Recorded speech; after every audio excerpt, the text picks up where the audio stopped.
Hey everybody, how's it going? So today I wanted to talk a little bit from lovely Jacksonville, Florida, once I find some shade, because this sun is killing me. Like in the beginning, it only feels like it's 5 or 6 degrees hotter than New York, and then you get to a point where your camera says it's too hot to continue recording, and your phone turns off, and you realize that there's something about the sun here that makes it just a little bit stronger than it is in New York in a way that I don't fully yet understand, but it does. Oh my God, the sun. Lovely neighborhood and lovely place, Jacksonville, but the sun. So I wanted to talk a little bit about this thing that I discussed in a prior video on the main channel. If I didn't laugh, I'd cry. Because I found that sometimes people misunderstand my laughing at certain scenarios or people or things as either looking down on them or making fun of them or not taking things seriously, when in reality that's one of the things I take more seriously than anything, which is my own personal sanity and my ability to maintain a positive outlook on life. So I just thought I'd discuss this in context of my last week. So I had someone reach out to me. He's someone who's working on an antitrust case for Repair Preservation Group. Been doing a very good job, awesome job, great attorney, who is unable to finish it at this point in time. He has to leave the country due to a death in the family, and he will get back to it shortly. Soon after that, I met a new friend on my road trip. I met a friend while I was about less than a quarter mile away from getting my food and charging my car. I met him at an intersection, and he's a very nice guy, kind, polite, lovely family. I got to meet some of his family, and he turns left at intersections without checking to see if there's anybody coming on opposing traffic. And according to dash cam footage, I learned this from Google this past week, those little lines in the road are 10 feet long and the space between them is 30 feet. He was about 50 feet from my vehicle when he decided, I don't really feel like waiting for this turn anymore. I'm going to gun it at full acceleration in my giant pickup truck. My car didn't like that much. And by the way, thank God for dash cam footage. Stuff like that really comes in handy. So, policeman gets there, sees everything, writes the report. The other gentleman was fully at fault in the report after the footage. So luckily, his insurance has taken full liability, which is good for me because it helps me when, things like getting a car rental. So I just looked at the form, just out of curiosity. Gentleman's name is Eugene. And I had to get a laugh out of that. I couldn't help myself to get a laugh out of that in that moment. The name was Eugene. And the other thing that I found interesting, he was born in the early 1930s. So I was speaking on the phone with someone, and they said maybe he was rushing to get back to the nursing home. That's kind of like, dark humor, kind of, not nice, kind of mean, whatever.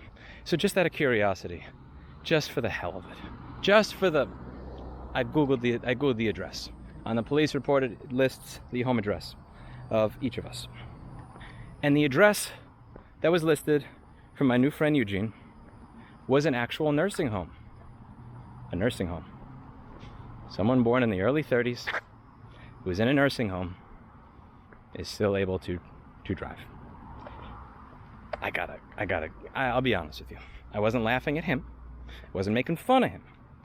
I was laughing at the situation, and I got a good laugh out of that. So I found that to be somewhat funny. So I get a rental car. Once I showed the other insurance company the dash cam footage and the police report that listed this gentleman at fault, showing the ticket that he got for making a left with another car from oncoming traffic was about 50, 60 feet away from him. It made it pretty easy to get them to help me get a rental car, and they did. Got a nice little Nissan Sentra, and I took it off the lot. I'm not someone who really knows how to inspect cars in detail, but before I look at the car, it seems like it's in decent shape. AC works, it goes forwards, it goes backwards, no strange noises. And it's pretty sunny out at the time. So I take it and I go. And then it starts raining. Because in the south, it could go from really sunny to just, God pouring a bucket on your head instantly. And that's the point that I noticed that I had a right windshield wiper and not a left one. Let me tell you, that was fun. So I realized that dealing with a car rental company during the peak driving season during a car shortage while traveling is probably going to be more of a pain in the ass than spending $13 on a wiper blade at the store. Paul suggested where I could get them. I watched a YouTube tutorial, I put my little wiper blade in there, and I'm good to go. I'm about 20 miles into my drive. I get on the highway. That's a giant truck. And at this point, I'm about 20 miles into my drive. I get on the highway, I drive for about another 15 or 20 miles. And I noticed that it's kind of weird to steer. And at first I thought maybe that's, it's a downgrade from my old car and it's a rental, so it's probably going to be, not as nice, right? Well, at one point, I went to go in another lane, and you turn the steering wheel, and when you turn the steering wheel, the wheels in the car don't turn. And I tried going the other direction. Maybe if it can't turn left, it could go right, because there's nobody there. Turn the right turn signal. Don't want to go right either. So here I am on the highway, going about 65 miles an hour, and I have a car that can only go straight. I look at my map, and it is a curve up ahead, about a mile up ahead. That's bad. So I put on my hazard lights, start tapping on the brake, got my hazard lights on, put my head out the window at some point and go, oh my God, giant wasp on my arm. Can't turn. And I put my hand out, like saying, please stop, I'm sorry, please stop. Luckily, there was a policeman very close to me. So when I did that, they noticed something was wrong, and he came over and blocked off one of the lanes and helped me in neutral push my car to the side of the road. And once my car was pushed to the side of the road, then I was able to get a tow truck to bring it back and then get another car. So now I'm on car number 3, so we'll see, third time's the charm. And right while I was in that third vehicle on my way here to Jacksonville, Florida, lovely place, I got a phone call about a serious health issue with a member of my family that I actually like. This is somebody who there are family members of mine where, like, every time they call, I know they want something. But then there are family members of mine where they're people that I really genuinely care about and wish the best for. And it was one of those types of issues where they don't really fully appreciate or acknowledge the severity of what's going on, but they kind of should, because if they don't, they may not be here much longer. Where if I really had known this was going on prior to my trip, I might not have actually made said trip at all. So this has been an interesting week for me. And after that phone call was over, I laughed. I didn't laugh at my family member who was going through a hard time. I didn't laugh because I think it's funny, like, ha ha, you're sick, ha ha, you're not doing what you're supposed to. I laughed because if I didn't laugh, I would likely break down and cry. The same as when I see that I meet a Eugene who just, seems to not really care that this is an intersection at a two-way street where I'm 50 feet away from your car, and is like, screw that, I'm going. And the luck that I have to beat that when I'm about 500 or 600 feet away from my destination at the time was, I couldn't help. Again, I removed myself from myself. I got a good laugh out of it. I get a replacement, and I thought, nah, this can't be worse. There's no way this gets worse. And as I'm on the highway driving, it stops steering. It stops steering. Just can't go left, can't go right, stuck. Even though it had worked prior. That's kind of funny. It's kind of, again, for me, granted, a part of my brain thought, oh my God, this is scary, I'm about to die. But while I was thinking to myself, oh my God, this is scary, I'm going to die, I also thought, this is really fucking funny. And one of the reasons that I always try to take my father's advice there and try to laugh instead of cry in these situations, and I just want to give these as specific examples, is because I meet a lot of people that they just seem like they've been beaten down by life. And some of them, they probably had way worse issues than I have. If we're being fair and honest here, a lot of them probably have way worse shit to deal with than I do. But one thing that I think is that they're incapable of or unwilling to laugh at their own misery. And for me, one of the things I find is that when I laugh at my misery, it kind of stops being my misery and just becomes another fun part of my life story. That what I try to do is I try to exit myself. I leave myself. I go outside of myself.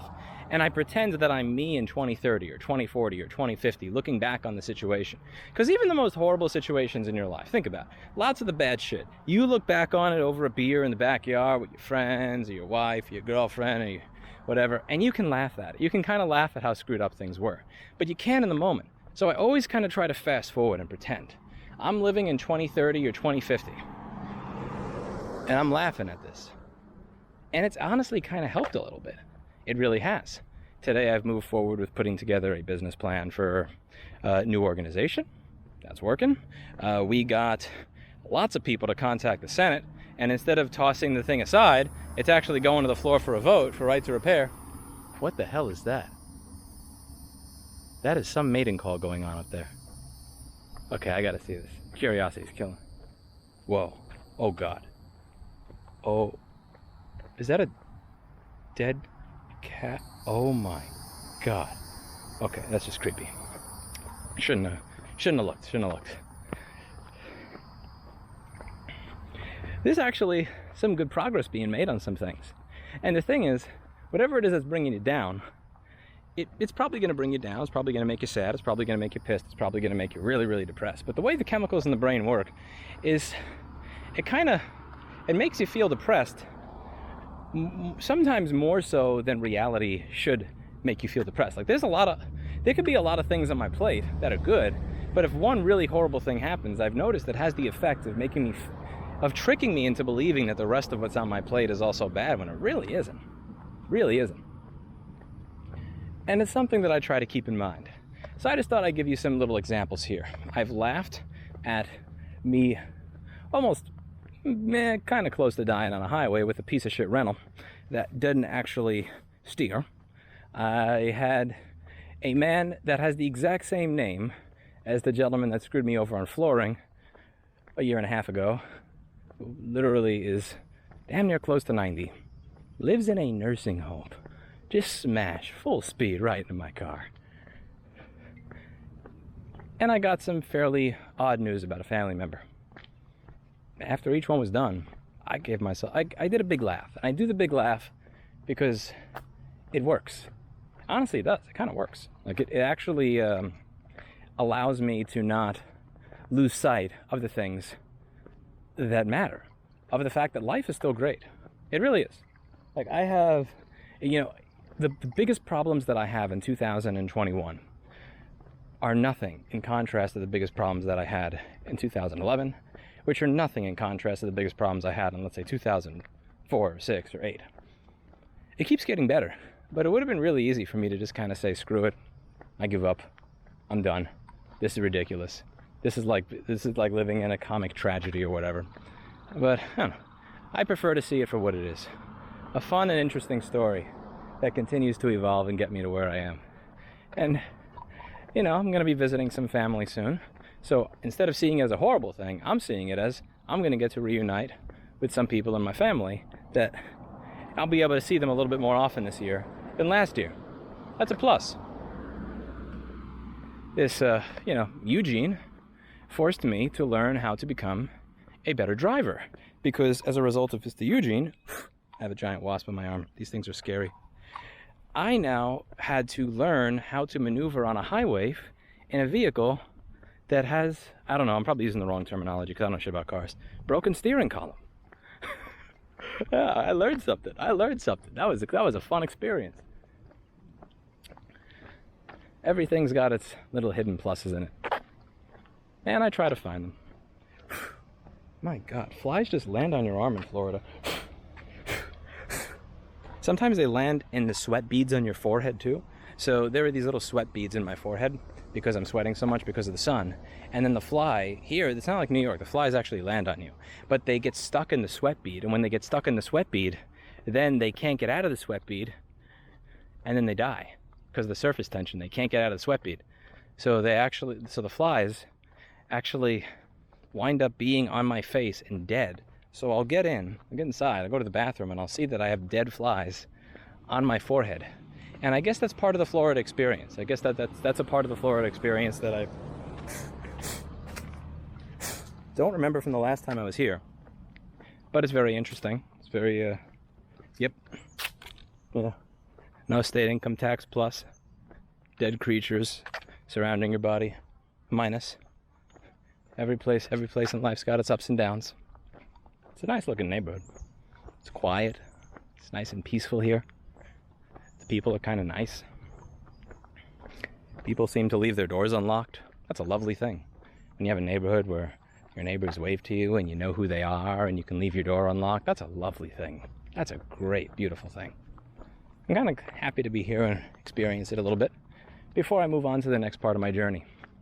I'm kind of curious what will go on with car number 3. Car number 3 was flashing that little thingy, that little light that says it's overheating. So I'm going to go get some radiator fluid for it and put it in there and see if that does anything. And if that doesn't do anything, then we might be moving on to car number 4. So I spoke to someone at Hertz, which is a different rental company from the rental company I used. Because when I was going to rent a car, I actually went to 4 separate places, and each of them was out. Each of the 4 places that I went to was out of cars, even though their website said they had them. And I called them and I go, I think you guys have a mistake on your site because it shows that you actually have this car. And I don't think you do because everybody else around you doesn't. And he's like, yeah, you're right. Our site doesn't have it. And I said, okay, so just out of curiosity here, and I'm not going to bust your balls. What happens when someone books the car on your site and then actually shows up and you don't have it? How does that usually work? Like, what happens? What do you do? And he's like, yeah, they're usually really, really mad. And I go, yes, so they just usually yell and scream at you for a while. And then after yelling and screaming at you for a while, does that person then, like, how does that go? And he's like, yeah, they usually blame me for, and I go, they blame you probably for something that is the fault of management or the owners of the company and not you. And he's like, yeah, and it kind of makes me hate my life. So right now I have a Chevy Malibu with a broken windshield and a Ford F-150 with no air conditioning. I'm like, I really appreciate the honesty, man. And I just want to apologize on behalf of all the other people that probably call in and scream at you, and he's like, thank you, I appreciate that. Because it's usually not the customer service guy at fault. I feel really bad for the people in those positions. And I said, now just out of curiosity, how often do people in your job actually stay in your job? Like, how long? And he goes, oh, the turnover is crazy because nobody wants to deal with this. And I said, so what, when it comes to like the people checking the cars when they come back, he says, oh yeah, that's like, we're supposed to check every single one of these things in a checklist when the cars come back, but recently we haven't been doing any of that because we don't have the people to. And that kind of explains how I got a car with a missing wiper blade and a nearly dead steering column, and how I also have another vehicle that does not seem to, it doesn't like going on a highway without that little blinking overheating light. So I'm going to fill it up with some radiator fluid, tap it out, and we're going to go from there. If not, I'll make it a car number 4. I actually paid for that extra protection because I guess the insurance company's covering it. So where you get it's like 15 or 20 bucks a day, and if the car gets damaged, or even if you damage it, it doesn't matter. So I don't even have to worry about having that annoying back and forth conversation where I say, you gave me it like this. No, you picked it up like that. I don't have to care. I'm so glad I did that. I did that before I even knew they were going to give me a car with a busted steering column and then another car with that overheats. This is going to be fun. This is going to be fun. I'm not going to mention the name of the rental company that I got this from yet because I'm still trying to work things out with them. It's probably best to not say it publicly until I see what happens there. But this has been most certainly a fun adventure. And I'm very curious to see if the radiator fluid isn't the repair for this, what number 4 is going to be like, or what's going to be wrong with that one. I'm actually laughing at it as I'm doing this video. Like, I have this big smile on my face. And I think a big reason why I do this is because my mother used to do this thing where anytime things didn't go perfectly, anytime there was even a slight thing that didn't go according to plan, she'd go, oh, fuck my life. Of course this would happen to me. This always happens to me. The worst things always happen to me. God damn it. I was planning to have fun and now I can't. Or this is supposed to be great and now it's not. I mean, yeah, like I could kind of do that. I could do that. But the thing is, it makes it so easy to not enjoy yourself, to not have a fun life, and to, like, by the time you actually get to a point where everything goes perfectly, and by the way, things very rarely go perfectly, you're probably going to be old or close to dead, because the likelihood of that happening is so low. It's as low as one of these flies not landing on my head, getting stuck in a sweat bead and dying. Anyway, that's about it. I'll talk to you all later. I hope you all have a good day.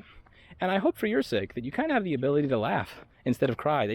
Next time something bad happens, next time you get a piece of news that's really just kind of shit, that's just lame. Like, instead of saying, of course, this would only happen to me, fuck my life, you go, that would only happen to me.